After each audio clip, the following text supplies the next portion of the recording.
Hello everyone, फिर से आप सभी का स्वागत है आपके अपने चैनल सुरेश जोशी क्लासेस में। और आज मैं मैथ्स का एक पार्ट लेकर आया हूँ, नंबर ऑफ फैक्टर्स, जिसमें से बार बार एग्जाम में प्रश्न पूछे जाते हैं।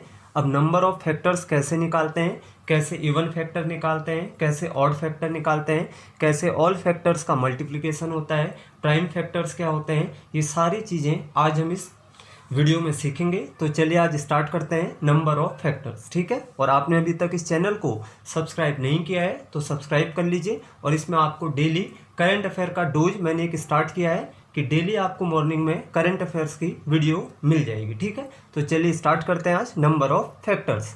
दोस्तों, नंबर ऑफ फैक्टर्स में क्या होता है, सिंपली यदि आप सबसे पहले आपको पता होना चाहिए कि हम क्या निकाल रहे हैं। यदि आपको ये पता लग चुका है कि आप क्वेश्चन में आपको क्या निकालना है, क्या हमें आंसर क्या करना है, हमसे वो क्या पूछ रहा है, तो आप इजीली ऐसे क्वेश्चंस को अटेम्प्ट कर सकते हैं। देखिए एक्चुअल में क्या होता है दोस्तों, नंबर ऑफ फैक्टर्स में सपोज मैं आपसे ये कहूँ, दिख रहा होगा सबको, सपोज मैं आपसे एक बहुत ही बेसिक नंबर कहूँ 12, हमने एक नंबर लिया 12।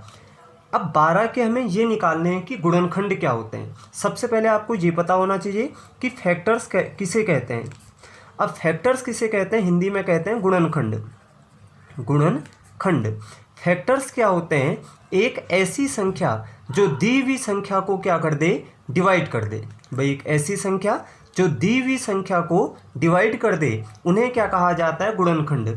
मुझे बताइए 12 किससे डिवाइड हो सकता है, 1 से हो सकता है, 12 2 से डिवाइड हो सकता है, 12 3 से डिवाइड हो सकता है, 4 से हो सकता है, 6 से हो सकता है, और खुद 12 से भी होगा। तो यानी ये सारी संख्याएं इस 12 के क्या कहलाएंगे, फैक्टर्स कहलाएंगे। तो 12 के फैक्टर क्या हो गए, 1 2 3 4 6 12। तो हमारे एग्जाम में ये पूछे जाते हैं कि बताइए टोटल कितने फैक्टर हो गए। तो बताइए टोटल कितने फैक्टर हो गए, 1 2 3 4 5 6।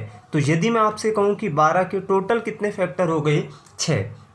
अब मैं आपसे ये पूछूं कि बताइए इनमें से 12 के इवन फैक्टर कौन से हैं। अब इवन किसे कहते हैं, बताइए 2 को, 4 को, 6 को, 12 को। तो कितने हो गए, 1 2 3 4। और मैं कहूँ 12 के ऑड फैक्टर कौन से हैं, एक 1 है और एक 3 है। तो कितने हो गए, 2 हो गए। यानी फैक्टर्स का मतलब क्या होता है कि जो दी हुई संख्या को डिवाइड कर दे, और वो ऑड भी होंगे और वो इवन भी होंगे। आया समझ में दोस्तों। जैसे हम कोई भी ले, मैं आपसे एक नंबर कहूँ कि बताइए 20 के फैक्टर क्या होंगे। अब 20 1 से भी डिवाइड है, 2 से भी है, 4 से भी है, फिर 5 से भी है, 5 के बाद फिर किससे है, 10 से डिवाइड है, और खुद किससे डिवाइड है, 20 से। तो ये सारे इसके क्या हो जाएंगे, फैक्टर्स। तो बताइए 1 2 3 4 5 6। तो टोटल फैक्टर कितने हो गए, 6।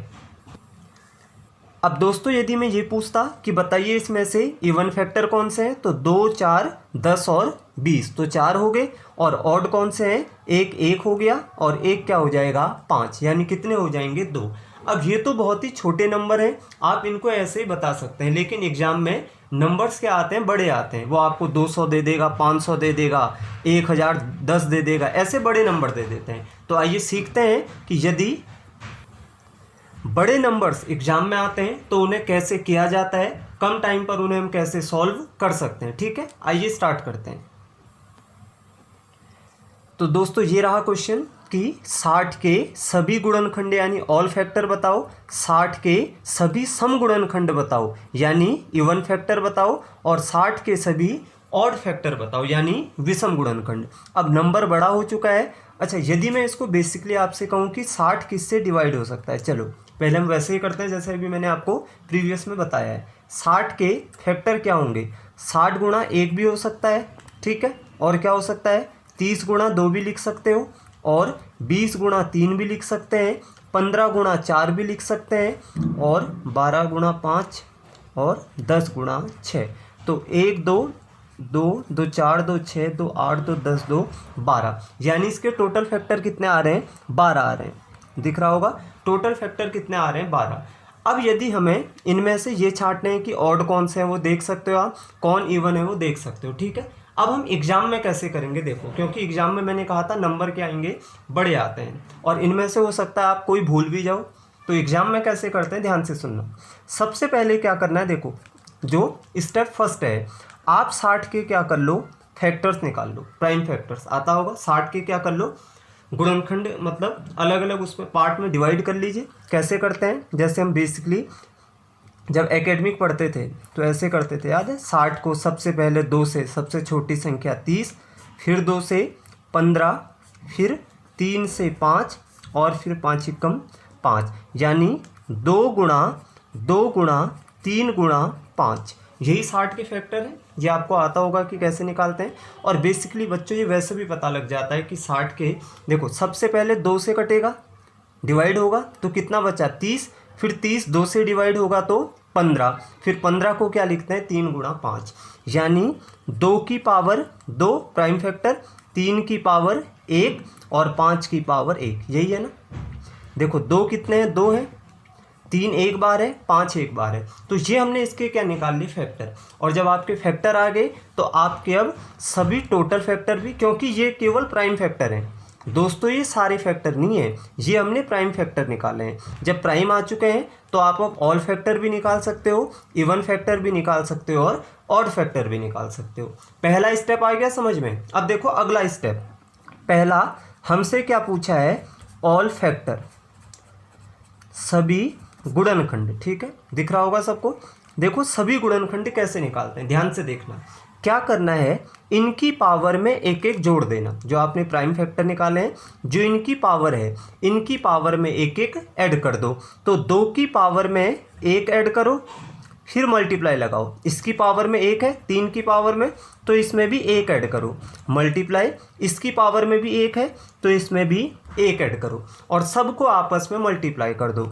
ये 3 बन गया, ये 2 बन गया, ये 2 बन गया, तो 3 दूनी 6 दूनी 12, तो आंसर क्या आ रहा है 12। और हमारा आंसर था भी क्या, 12 ही था।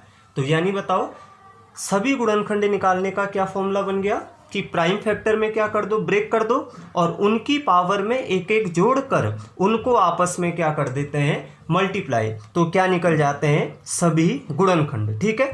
अब यदि मैं बात करूं कि हमें क्या निकालने हैं, इनमें से सम गुणनखंड निकालने हैं। सम समझते हो, जो इवन फैक्टर हैं, जैसे इसमें 2, 30, 60, 20, 4, यही देखने हैं हमें। तो देखो सम गुणनखंड कैसे निकालते हैं दोस्तों। जब भी आपको इवन फैक्टर निकालने होंगे तो इसमें से क्या करना है, आपको पता है कि 2 एकमात्र ऐसी संख्या है जो सम होती है और प्राइम होती है। अभी तक यदि ऑल फैक्टर निकाल रहे थे तो इनकी पावर में एक एक ऐड कर रहे थे। यदि आपको केवल इवन फैक्टर निकालने हो, जो सम संख्या है उसकी पावर को ऐसे ही रहने देते हैं, और सम संख्या केवल एक ही हो सकती है, वो 2 होगी, यानी 2 की पावर जो 2 है ये, इसको ऐसे ही रहने दो, इनटू इसकी पावर में 1 जोड़ो 2, ऑड है क्योंकि इसकी पावर में भी 1 जोड़ो, सॉल्व कर लो, क्या आ जाएगा 8। फिर बता देता हूँ क्या करना है, जो सम संख्या होगी उसकी पावर को ऐसे ही लिखना है, उसमें 1 नहीं जोड़ना है। यदि ऑल फैक्टर होगा तब तो सब में 1 जोड़ना है। इवन फैक्टर में इवन वाले की पावर को ऐसे ही लिखना है और ऑड वाले की पावर में 1 1 जोड़ देना है, और फिर उन्हें आपस में गुणा कर देना है, तो आंसर क्या आ जाएगा 8। आप इनमें से छांट लो, इवन 8 ही होंगे।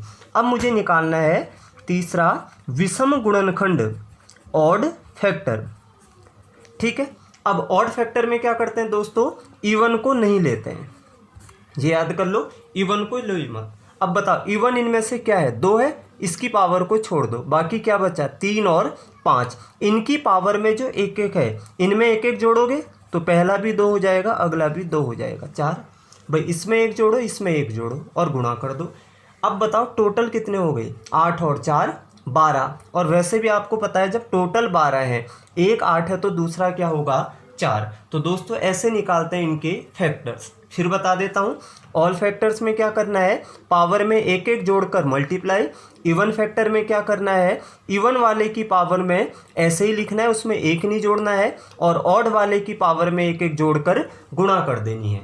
यदि आपको ऑड फैक्टर निकालने हैं तो इवन वाले को हटा दो, केवल ऑड लो और इनकी पावर में 1 1 जोड़कर क्या कर दो, मल्टीप्लाई, ठीक है दोस्तों। आ रहा है ना समझ में। चलो एक क्वेश्चन और कर लेते हैं, देखते हैं, इसको थोड़ा स्पीड से करेंगे कि आपको कितना आ रहा है या नहीं आ रहा है, ये भी चेक करते हैं। हमें निकालना है कि 100 के सभी सम और विषम गुणनखंडों की संख्या क्या होगी। ऑल फैक्टर निकालने हैं, इवन फैक्टर निकालने हैं और ऑड फैक्टर निकालने हैं। सबसे पहले मैंने क्या कहा था कि आपको 100 के प्राइम फैक्टर्स क्या करने हैं, कैलकुलेट करने हैं। ओरल पहले 2 से कट हो जाएगा, ये डिवाइड हो जाएगा। 50 को 2 से करोगे 25 को क्या लिखते हो 5 गुणा 5 यानी 2 का स्क्वायर और फैक्टर्स आ गए। अब जब हमें ऑल फैक्टर्स निकालने होते हैं तो मैंने क्या कहा था रूल, पावर में एक एक जोड़ो, सीधे जोड़ दे रहे हैं और गुणा कर दो। बच्चों अब एग्जाम में ऐसे मत करना 2 + 1 गुणा 2 + 1, सीधे इन पर एक एक जोड़ो और गुणा कर दो। ऑल फैक्टर आ गए, सबको समझ में आ रहा है। अगला हमें निकालना है इवन फैक्टर। मैंने क्या कहा था, इवन वाले में इवन की पावर को ऐसे ही लिख देते हैं। इवन क्या है यहाँ पर 2, इसकी पावर को ऐसे ही लिखो। यदि 3 होती पावर तो 3 ऐसे ही लिख देते, इनटू ऑड की उसमें तो एक ऐड करोगे पावर में तो 2 और 1 3, 3 दूनी 6। भाई ऑड की पावर में तो एक ऐड करना है। अब मुझे ये देखो, अब मुझे क्या निकालना है, ऑड फैक्टर निकालना है। दोस्तों एक लॉजिकल है, जब ये 9 है ये 6 है तो ऑड कितने होंगे, 3 होंगे। भाई लॉजिक है। अब कैसे करोगे एग्जाम में, क्योंकि पूछा जब यही है तो हम ये सारे थोड़ा ना निकालेंगे। तो ऑड फैक्टर कैसे निकालते हैं, क्या कहा था, इवन वाले को नहीं लेते हैं तो इसको तो भूल जाओ, इसकी पावर में 1 जोड़ो और आगे कुछ ऑड है नहीं तो केवल कितना आ गया 3। अब टोटल 9 है, इवन 6 है तो ऑड 3 हो जाएंगे। तो उम्मीद करता हूँ आपको समझ में आ गया होगा कि कैसे हम ऑल फैक्टर निकालते हैं, कैसे हम इवन फैक्टर निकालते हैं और कैसे हम ऑड फैक्टर निकालते हैं। चलो दोस्तों अगला क्वेश्चन स्टार्ट करते हैं, वो आपको फैक्टर निकालने आ गए। अब हम पढ़ेंगे मल्टीप्लिकेशन ऑफ फैक्टर्स, यानी जो गुणनखंड होते हैं उनका गुणनफल। क्वेश्चन है 120 के सभी गुणनखंडों का गुणनफल क्या होगा। देखो दोस्तों पहले पता होना चाहिए, मैंने आपसे पहले भी कहा था कि हम क्या निकाल रहे हैं। हमेशा एग्जाम में याद कर लेना, आपको जब तक ये नहीं पता है कि क्वेश्चन में करना क्या है, कितने भी ट्रिक याद कर लो, कितना भी कुछ कर लो, यदि आपको यही नहीं पता है कि हमें करना क्या है तो अटेम्प्ट कैसे करोगे। तो सबसे पहले हमेशा आपको बेस पता होना चाहिए कि हम क्या कर रहे हैं। सपोज मैं आपसे एक बहुत ही बेसिक नंबर दूं, मैं आपसे 10 कहूँ, एक संख्या है 10, 10 किससे डिविजिबल है, 1 से है, 2 से है, 5 से है, 10 से है। ये तो सारे फैक्टर है ना, इन्हीं फैक्टर का क्या कह रहा है, गुणनफल, यानी इनको आपस में गुणा करने पर क्या आएगा। 10 पंजे 50, 50 दूनी 100, 100 गुणा 1 100, आंसर क्या है 100 है ना। भाई हमें फैक्टर्स का क्या करना था, मल्टीप्लिकेशन। अब देखो कैसे करते हैं, 120 के सभी गुणनखंडों का गुणनफल क्या होगा, हमसे ये पूछा है। तो केवल क्या करना है आपको, एग्जाम में भाई ऐसे तो क्या एग्जाम में नहीं कर सकते हो दोस्तों ऐसे कि आपने एक एक निकाल लिए फिर गुणा किए। एग्जाम में कैसे करते हैं, ध्यान से सुनना। जो ये 120 है इसके पहले प्राइम फैक्टर्स निकाल लो। कैसे देखो, 120 2 से डिवाइड होगा 60, 60 2 से होगा 30, 30 2 से होगा 15, 15 को 3 गुणा 5 यानी 2 की पावर 3, 3 की पावर 1, 5 की पावर 1। ये आ गया, क्लियर है यहाँ तक। अब क्या करना है, मैंने आपको बताया था कि हम टोटल फैक्टर्स कैसे निकालते हैं। अभी पिछले में बताया क्वेश्चन में कि टोटल फैक्टर, मैं इवन और ऑड की बात नहीं कर रहा हूँ, टोटल फैक्टर की बात कर रहा हूँ। सबकी पावर में एक एक जोड़ते थे और गुणा कर देते थे। ये 3 4 हो जाएगा, ये 1 2 हो जाएगा, ये 1 2 हो जाएगा। आंसर क्या आ गया, 16 आ गया। ये टोटल फैक्टर है। लेकिन पूछा क्या है, मल्टीप्लिकेशन ऑफ फैक्टर, यानी जो 16 फैक्टर हैं उनका गुणनफल क्या होगा। तो दोस्तों कैसे निकालते हैं मल्टीप्लिकेशन ऑफ फैक्टर्स, ध्यान से सुनना। जो आपसे पूछा है प्रश्न में, पूछा किसके लिए है, 120 के लिए। तो इस 120 को लिखना और इसकी पावर में टोटल जितने फैक्टर हैं वो लिखना और उसका हाफ कर देना। तो आंसर क्या आ गया, 120 की पावर 8। आप इसका आंसर नहीं निकाल पाओगे एग्जैक्ट की क्या है, हम केवल ये बता सकते हैं कि आंसर क्या है, 120 की पावर 8, क्योंकि 8 बार गुणा करना 120 को टफ है। तो कैसे निकालते हैं दोस्तों मल्टीप्लिकेशन, बताइए। टोटल फैक्टर निकाल लो, उसका आधा कर दो और वही जो संख्या हमसे पूछा है उसकी पावर में क्या कर दो, रख दो और उसका आधा कर दो। जैसे 10 के लिए आपको पता है कि आंसर क्या था, 100। पता है क्यों है, क्योंकि 10 के फैक्टर कितने हैं टोटल, 4, 4 का आधा क्या होता है 2, तो 10 की पावर में 2 रखोगे, 10 का स्क्वायर 100। तो यानी फिर बता रहा हूँ, टोटल फैक्टर का हाफ करो और जो संख्या पूछी है उसी की पावर में रख दो। तो आंसर क्या आ जाएगा, ये आ जाएगा। तो आ गया होगा दोस्तों समझ में आपको। मैं आपको एक क्वेश्चन दे रहा हूँ, ये आपको निकालने हैं। 2 क्वेश्चन है, होमवर्क। उम्मीद है आप ज़रूर करोगे और कमेंट बॉक्स में अपना आंसर लिखोगे। ठीक है, एक क्वेश्चन है आपके लिए कि 1000 के सभी फैक्टर क्या होंगे। सभी ऑल फैक्टर निकालने हैं, इवन फैक्टर निकालने हैं, ऑड फैक्टर निकालने हैं। 1000 के सभी इवन फैक्टर निकालने हैं, ऑड फैक्टर निकालने हैं और ऑल फैक्टर निकालने हैं। और अगला क्वेश्चन है कि 180 के सभी गुणनखंडों का गुणनफल क्या होगा। 180 के सभी गुणनखंडों का गुणनफल क्या होगा। ठीक है, अब इसमें एक और टाइप बचती है दोस्तों आपकी जोड़ की। तो आज की वीडियो में यहीं पर एंड कर रहे हैं। जोड़ की वीडियो, जो जोड़ कैसे निकालते हैं फैक्टर्स के और प्राइम फैक्टर्स कैसे कैलकुलेट करते हैं, वो अगले पार्ट में लेकर आऊँगा। ठीक है, धन्यवाद दोस्तों। और आपको पसंद आ रही है तो आपको पता है कि आप इस चैनल को सब्सक्राइब करें और अपने दोस्तों को ज़रूर बताइए। बाय बाय दोस्तों।